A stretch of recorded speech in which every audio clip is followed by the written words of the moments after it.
Dobrý den. Dobrý den. Dobrý den. Dobrý den. Dobrý den. Dobrý den, já vás tady vítám v televizním taxíku, kde můžete být v balíku. Já se jmenuji Aleš Háma, dobrý den. Dobrý den. Tak napsanou, nevypadá, víte, to se nás tam dozjistit. Kam to bude? Do ulice u pošty. U pošty. Poprosíme. Škaredá středa a zelený čtvrtek. To jsou názvy dnů v týdnu před křesťanskými svátky. Před kterými?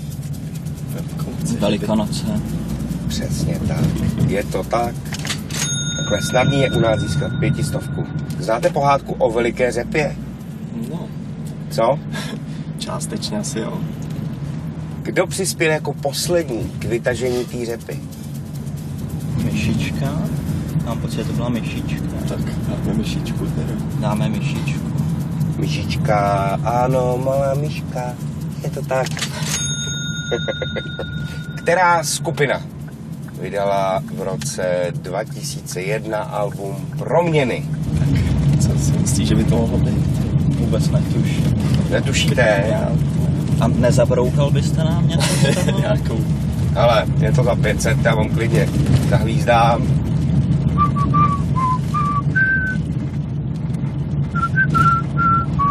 Čechomor, Tak říkáte Čechomor, jo? určitě. A třeba co takhle? A tere hradice na pěkný rovině. Zpívá Redl. Ono to může být lecos. Těch tónů v té oktávě je málo. A je to Čechomor. Jo. Jste šikovnej, je to No. Čechomor, samozřejmě. Ano. Pánové, které zelenině se přezdívá špargl? Je to pochopitelně z němčiny.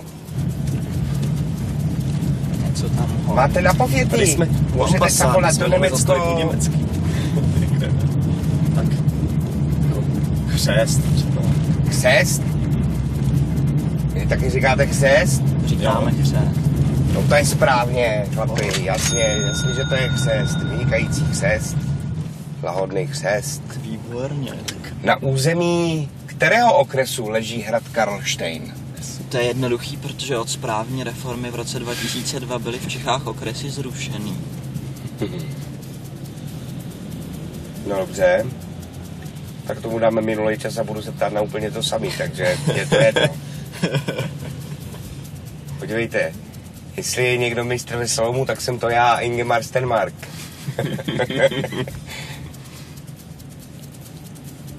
Na který ten hrad jste se to ptal? Karlštejn. Karlštejn. Beroun. Takže co? No, Beroun. Okres Beroun. Beroun je v každém případě správně. Co děláte, pánové? Já jsem fotograf. Fotograf. No. A na co se zaměřujete? Na akty? To bohužel ne. Sportovní fotky dělám. Sportovní fotky, takže máte takový ten velký foťák. No. Takový ten obrovský šedivej. Tak šedivej úplně není, ale... No to je jedno, a to velký bylo. Jo. A to třeba, když sedíte na jedné tribuně, tak na druhé straně tribuny třeba dokážete si přiblížit, co ten člověk čte? No tak jako když už koukám po tribunách, tak jako spíš po zajímavých lidech. Já když tomu tam rozumím, nějaká jistě, když někdo pěkná nemá slečna, nohu, nebo tak jo, jo takhle, aha, no tak to jo, to je Tak jasný. jako to pak samozřejmě jsou nejatraktivnější fotky z toho. Pak domluvíme, uděláte mi fotky do kalendáře. No, Co děláte vy? Já studuju A co? právnickou fakultu. Vy budete právník. No, Jaký je český název nebo synonymum pro gloriolu, která je umísťována nad hlavami svědců? Svatozář. S tím nelze než souhlasit. Ano, je to svatozář. Existuje předmět, který má název niněra. Co je to niněra? To jsem v konci. Hudební nástroj. Hudební nástroj, jo. Niněra. Já neříkám, že není. Je 10. století. Je to pravda, má další 1000. Hurá. Hudební nástroje 10. století jsou taková moje malá specializace. V Erbenově sbírce Kytice vystupuje v jedné z básní dívka jménem Dora. Ve které? Vodníka. Mě dcera.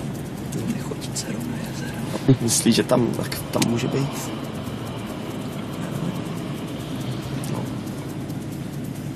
A jak zkusil třeba svatební košily? To mě, no... A tak to riskne. Tak zkusíme svatební košily. Svatební košile to není. Zlatý kolovrat. Které zvíře představuje německé příjmení Fuchs? Liška, no. Jakože vycházíte z toho, že když je to anglicky Fox. Vycházíme z toho, že to je německý Fuchs. Já to nerozporuji, kolego. Vaše odpověď byla zcela relevantní. Víte, že za chvilku, asi tak 30 vteřin můžu bavit i s právníkem budoucím. Děkuji za uznání, kolego. Je to tak, je to správně, ano. Fuchs Zambezi. Je to nejdelší řeka Jižní Afriky, to víte. Ale do kterého oceánu se vlévá? Možnosti jsou dvě, no. Máme indický. Dáme indický. Dáváme indický. Mhm. Indický oceán je správná odpověď. Na území kterého dnešního státu leží město Tobruk? Město, kde se během druhé světové války proslavila česká jednotka. Film, ne? Vzhledem tomu, že to natáčeli v Africe, mám pocit. Líbie. Podle mě je to Líbie. Dáváte Libii? Líbie. Vidím všechno tyhle ty mladí. To tak. Jak zní český název drahého kamene, kterému se říká Moldavit? To nejsou otázky za 2000, to jste měl dávat za 500. Se budete vytahovat? Budu. Budete se vytahovat? Budu, je to Vltavín. Dobré. Připisuji vám 2000.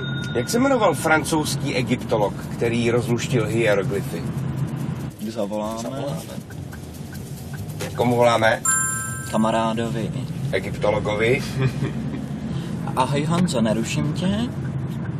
Já bych potřeboval poradit s jednou otázkou. Tušíš, jak se jmenoval francouzský egyptolog, který rozluštil hieroglyfy? Jasně, jo, máš pravdu. Děkuji moc krát. Na něčem takovým. Tak jo, měj se hezky. Ahoj. Tak jak to dopadlo? Dobře to dopadlo. Jo. Kdo to byl? Champollion. Jean-François Champollion. Ano. V deltě které řeky leží Petrohrad, neboli Sankt Petěrburg? A tam píše nádherně Puškin v Mědném vsadníkovi. Je to řeka Něva. Je to tak. Je to řeka Něva. Která dvě města spojil most Eresund? Pokud se nepletu, tak je to Kodaň a Malmö. Si myslíte, že to bylo takhle? Ta odpověď je správná. Byla to Kodaň a Malmö. Já vám gratuluji, máte 16,5 tisíce, pánové. Bude? Tak. Bude na kafe. Pánové, v tomhletom balíku je 33 tisíc. To je dvojnásobek toho, co jste nahádali. Víc se tady v tomhle autě vyhrát nedá za jednu jízdu. Znamenalo by to ale odpovědět ještě jednu otázku. Já myslím, že se do toho pouštět nebude. A když ji odpovíte správně, dám vám 33 tisíc. Když ji zodpovíte špatně, nemám nic. Je to pokušení, ale lepší 16 v kapse než 33 na střeše. Přesně tak. Fakt? Pojďte to zkusit. 33 tisíc. Ne. To se nás zeptáte, kolik je schodů do kantýny český s ďáblem výnosno. Dobře, nedá se nic dělat, 16,5 je tady. Tak pánové, tu otázečku byste asi rádi, co? Jenom tak jako... Jo? Dobře. Které disciplíny obsahuje kvadriatlon? Věděl bych. Nevěděl asi, no. Díky bohu. bylo z činnosti typovačka. A jaké teda? Jízda na kajaku, jízda na kole, běh a plavání. Tak ten kajak bych tam netrefil určitě. Nedá se nic dělat, v každém případě pánové, já myslím, že i tak je to úplně nádherný výsledek. Bylo mi ctí, rád vozím chytrý lidi, mějte se hezky, pánové. Nashledanou. Díky, ať se vám daří. Vám taky. Hezký holky na tribunách a hodný profesory u zkoušek. Mějte se. Nashledanou.